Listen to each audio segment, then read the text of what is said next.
My name is Zane Merchant and my major is CIS.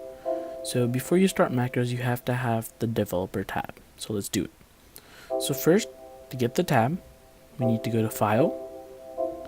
Once that opens up, we go to Options. Then you go to Customize Ribbon and then select the developer tab. Mine is already selected. So let's begin with macro number 1. So the first thing we need to do is to start the macro.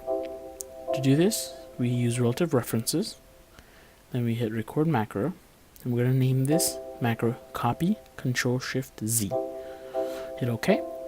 I'm going to copy that data, everything, make sure you're recording, and paste it down. Go to B, hit stop recording, and then we're going to test the macro. As we can see, it works perfectly. So we're done with that.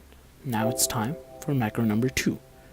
Now this one is a little more difficult. To do macro number 2, first of all, we don't need relative references, so we can unselect that.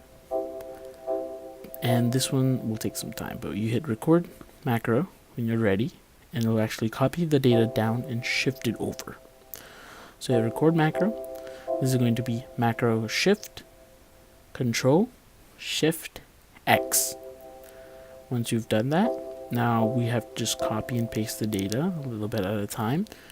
Now I will show you guys how to do it. That's why it's a little slowed down, so you guys can kind of step by step. So basically we're copying pasting one line down and copying the last letter of the line to the first, and then shifting the whole line across again. It can be a tedious process, but you only have to do it for the first time. Once you do it for the first time, then it's recorded as the macro, and then you don't have to really worry about it again. So we're almost done with the macro. There was a little bit of a blunder here caused by me. I'm human, it happens. But I was quickly able to fix it. Thank you for the undo button. And once that's done, we shift it over, we copy paste it over, take the equal sign, move it all the way to the front. Now we need to delete this column right here. Just hit delete, shift cells to the left, go to the other column on the other side, delete, shift cells up. Once you've done that, you're done. And you hit stop recording and are ready for this macro. So now we're going to test it. Let's see if it works. So let's do it.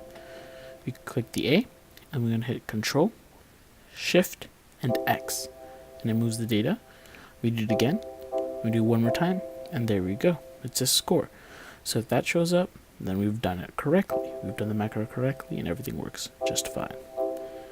So basically, macros as an overview is used for automated, customized data. It usually helps with repetitive data like customer information, or like how this chart was, like a shifting chart for data. If you have any questions, you can always go to type in macros, and you can just search through anything you need.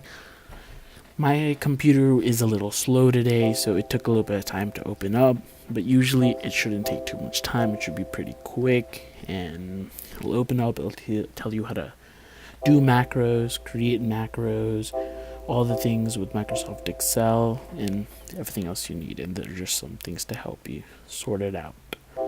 So, if you ever need help, if you're ever confused, you can use that. And a quick corny joke for you guys. Why did the bicycle fall down? Because it was too tired. Hey! Thank you for watching this video. Please like, share, and subscribe.